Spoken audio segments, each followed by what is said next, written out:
Hey, what's going on, card fighters? It's Nato again on another episode of Vanguard Under 20. Today we got a Tachikaze Deathrex deck for 19.5 US dollars. So, if you have watched our last video on Overlord deck, you will already know what the series is about. But if you haven't, I suggest please you do. So, without further ado, let's get started. So, starting with grade 3s. We got 4 copies of Deathrex, our main boss card. So its skill is pretty simple. It's Soul Blast 1, choose one of your opponent's rear guard, retire it, choose one of your rear guard, retire it, and it gains plus 10k for every equip gauge that rear guard had that you retired. So, and it's also on attack, so yeah, you're not losing an attack while using the skill. It's pretty good. You can easily give it at 50, 60, 70k because you're getting plus 10k for every equip gauge it had. So next we got Savage King, our secondary grade 3, that 4 copies of Savage King, whose skill is when it attacks, move all of your equip gauge from one of your rear guards to Savage King, and then Savage King gains plus 5k for every equip gauge it has. So it can also hit some numbers like it can go to, if you it can get plus 30 and hit for 41 or something like that, and if you have it on Excel, so it can even hit to 51. So it's a really good backup grade 3, and plus it has an Excel marker, so if you miss right into him, you're still getting that Excel circle. Then for grade 2s we have 4 copies of Savage Raider, which is when placed it makes a equip gauge. Obviously that's what your deck's about. And then second skill is when it attacks, move your equip gauge from one of your unit to another of your unit. You can move it any number, so you can move 2 to 1, or maybe you can move all to another. So yeah, it's quite good. In the end I'll tell you what you can do with this deck. So you got, then for another grade 2 you got is 2 copies of Mega Rex. Now in a full build you should always run 4 Mega Rex, but here because of budget you can do with 2. So Mega Rex skill is on attack, retire one of your rear guard, counter blast 1. For on attack, draw 1 card, counter blast 1, make an equip gauge, like Mega Rex gets an equip gauge, and then Mega Rex also gains plus 5k for every equip gauge it has. So again, like Savage King, it can go up to 50k or something like that.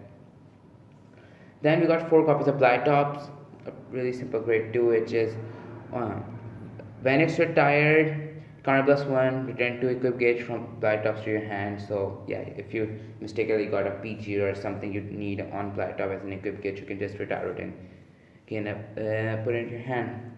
Then you got 2 copies of Sharp Blade Dragon Refill Stago. Yeah, I think that's what you say. So people don't run him because they think that you need a Sharang Stego and Refill Stego on the field for the skill.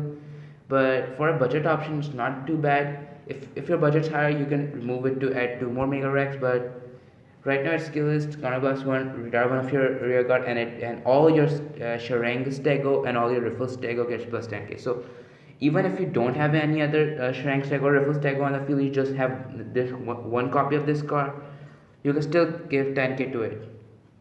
It's not too bad because it doesn't say all your other, it gives it to itself. So it's pretty decent. And then you got for grade 1s, you got 4 copies of Sonic Noah. It's pretty simple. It's really important because when boost, it gives an equip gauge to the boosted unit, so you can put a top part of your deck as the equip gauge to the boosted unit. And when the boosted unit or this unit's attack hits, retire one of your rear guard, draw 1. So for draws and retire, you can retire a useless rear guard. Then we got 4 copies of Deathrex, which is on place. Make an equip gauge to Deathrex, like you put the top of your deck into Deathrex as an equip gauge, and then when Deathrex is retired, you Soul Blast 1, return equip gauge that was on Deathrex, one of equip gauge, and to your hand. So again, like Blight Top, you can like again, if you put the card that you actually need on Deathrex as an equip gauge, you can just bounce it back to your hand. Then you got 2 copies of Assistoperex. I think that's how you pronounce it. It's a vanilla, it doesn't have any shield value, it's just a 9k base.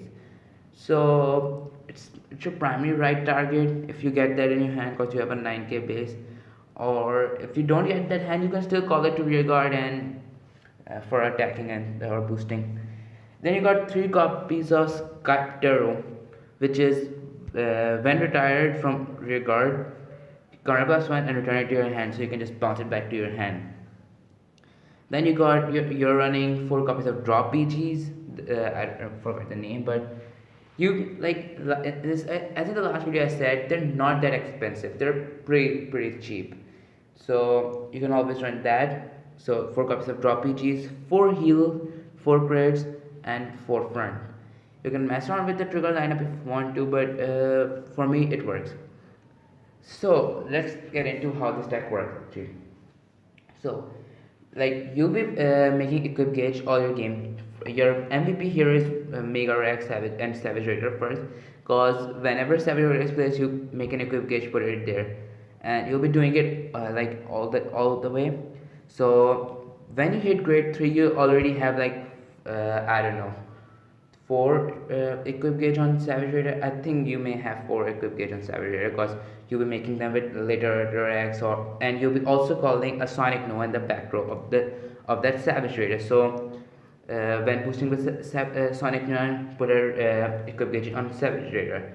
When you call later X, get an equip gauge on later X, attack with Savage Raider, give an equip gauge to Savage Raider. So you'll be making like 5 to 6 equip gauge on Savage Raider. Now you finally hit grade 3, right Deathrex, and then you get an Excel circle. Now on that Excel circle, you need to call that Mega Rex. So that's why Mega Rex is really important. You, as I said, you can take out 2 riffles, go for 2 more copies of Mega Rex if your budget is higher than just 20. But 2 copies, you actually do get those 2 copies by the late game, so it's okay. You never want to ride Mega Rex. Your right target is most probably the Riffle Stego if you want that 18k attacker, because it has an 8k base, so that's a downfall. Or maybe Light Tops. But now you get that Mega Rex and then you call it to that Excel circle. Now then another card you'll need is the Savage King. So Savage King, as I said, it gains plus 5k for every gauge it has. So what you're gonna do first of all is swing with Savage Raider and transfer all the equip gauge you're building all your game from Savage Raider to Mega Rex. Now you swing with Mega Rex, that's on Excel circle. You retire that Savage Raider or Sonic Nova, whatever you want, or any other rear guard that you don't need. Draw 1 and make another equip gauge on Mega Rex. Now let's say you have 5 equip gauge on Savage Raider. You attack with Mega Rex. Now Mega Rex has 6 equip gauge. So Mega Rex has a 9k base plus 5k for every equip gauge, so it gains plus 30k, so that's 39 plus 10k on the Excel circle, so that's 49. Mega Rex swings at 49. Now you swing with that Savage King on your rear guard and activate Savage King's skill. Take all the equip gauge from Mega Rex to Savage King. So now Savage King has okay, but you would prefer to call Savage King on another Excel circle if it's the second time you've ridden a grade 3, because that's way better because you're giving a plus 10k on that too. Then Savage King gains plus 5 for every equip gauge it has. So like I said, on Mega Rex you had 6, and now on Savage King you give it plus 30, so Savage King is swing for 41. Now you swing with Deathrex. You activate the skill So +1, retire your Savage King. Now retiring your Savage King, Savage King had 6 different equip gauges, so it's retired, and Deathrex gains plus 10k for every equip gauge Savage King had. So it gets plus 60, and it's swinging for 72 actually. Sorry, I thought I was taking these grade 3s and then 11k base like we had in the G era, but they're actually 12k base. Sorry for that. So that trick swinging for 72,000, and yeah, so that's a really good combo, and like you can do it more than it's not like you can only do this combo once a game. You can do it like again and again. Last time I had a fight with a fully built Aquaforce using this budget deck. Although Aquaforce is pretty shit, but still I won, of course. And besides that, I was able to pull off this combo like thrice. So it's quite good. So the deck's really nice, and I guess that's it. See ya.